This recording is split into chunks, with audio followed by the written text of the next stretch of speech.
until they catch a Christian. They make him give up all his sacred items. The bandits knock the man out, and his lover can only watch.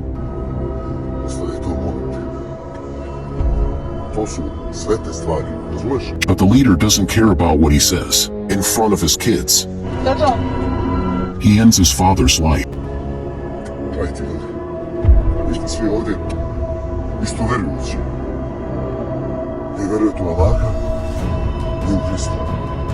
At that moment, her lover wakes up, then throws the child into the hostage car. The woman angrily rushes toward him,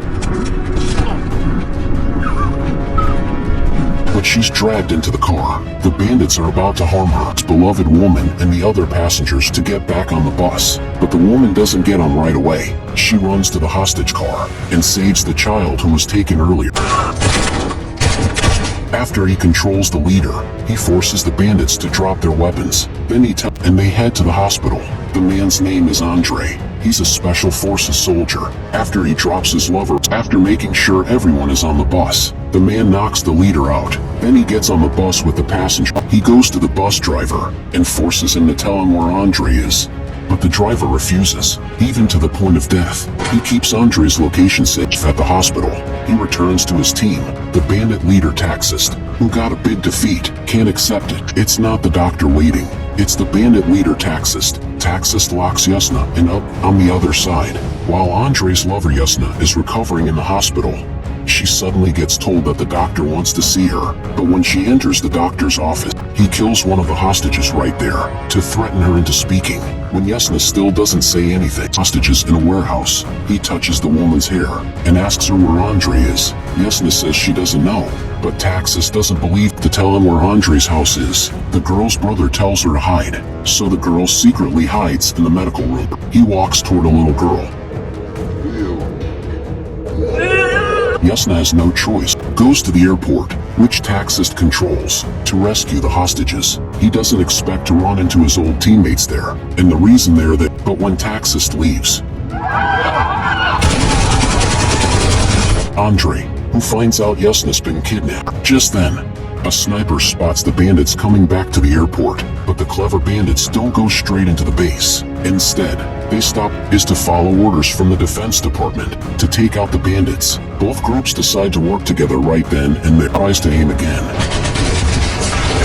The bandits take that chance and drive off. They head to meet their leader, Taxis, outside and call the tower. The bandits can't get a response, so they grab binoculars to see inside, but they spot the sniper on the roof.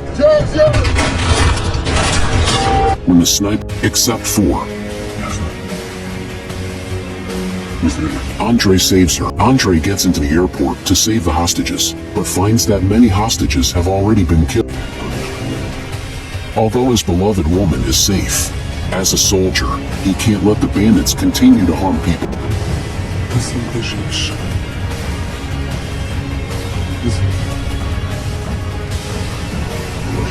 There are 100 bandits on one side, and only 8 elite soldiers on the other. The captain reports to the Defense Department. Axis learns that Andre has taken over his airport, and decides to gather all his men to kill Andre and his teammate. The captain starts making battle plans. The frontline team hides landmines on the airport's main path. They send the Marine Corps for backup, but the team must hold out until the Marines arrive. Can they last 10 hours? The sniper takes the high ground. Yasna, who used to be a nurse, looks for medicine in the supply room. The rest of the team piles up fuel near the planes. Then they plant mines and get ready to blow them up with the sniper. Then he rides his bike out of the airport. This is one of the lowest tricks in war. Once everything is set up, the sniper sees a boy entering their area. He checks out the surroundings and stops in an open area. Then, he makes a mocking throat-cutting gesture. Andre, the painkiller she found. Andre not only arranges for her to stay far from the battle in the command room, but also gives her a grenade. He tells her to protect herself.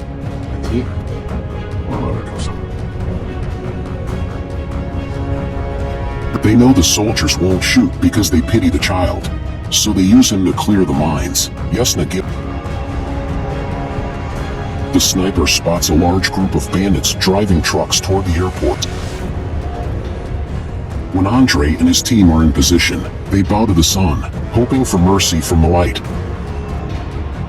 Then, they start attacking the airport. After stepping on a flare, the battle begins. The 8 soldiers face off. The team quickly takes their positions and prepares for battle. When the bandits arrive, they jump out of the trucks with guns ready. Turns day into night. The bandits start attacking, but they walk right into a minefield.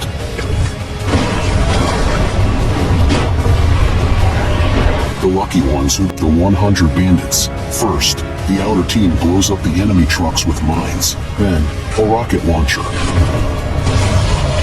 Get blown up or still picked off by snipers. Andre and his team win the first round, but they don't know what's coming next. After some bombing, Andre and his team are injured. One of the teammates dies on the spot. To avenge him, a teammate drives a fuel truck straight into the enemy's mortar camp.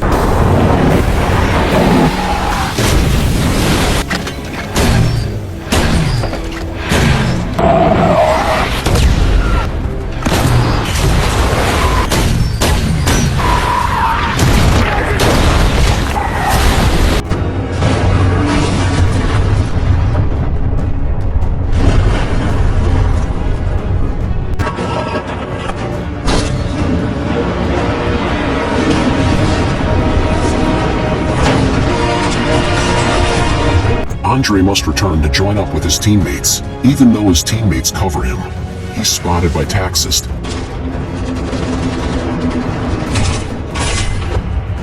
Andre falls to the ground. He uses this crushes their mortar position, bringing a glimmer of hope to the battlefield. 2 days later, due to the significant reduction in the number of bullets, gave her for protection and runs toward him.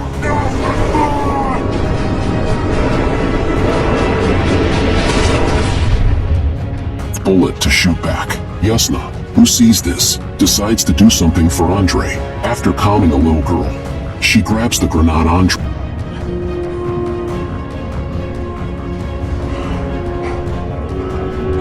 Andre passes out from blood loss. Andre uses his last strength to shield Yasna. He drags himself and pulls her to safety behind a trench. The captain forces him onto the truck. The teammates cover them, and they escape back to the base. But after such a long fight, they only have 4 bullets left. But the captain doesn't give up on him.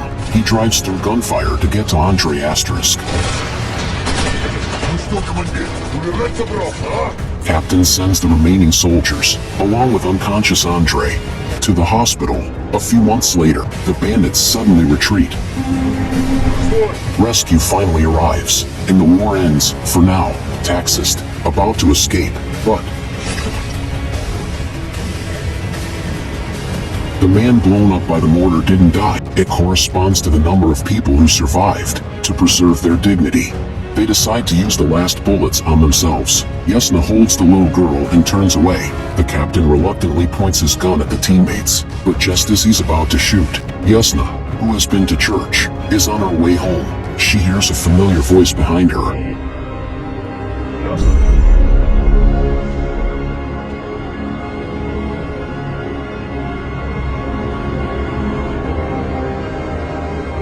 May peace and love last forever.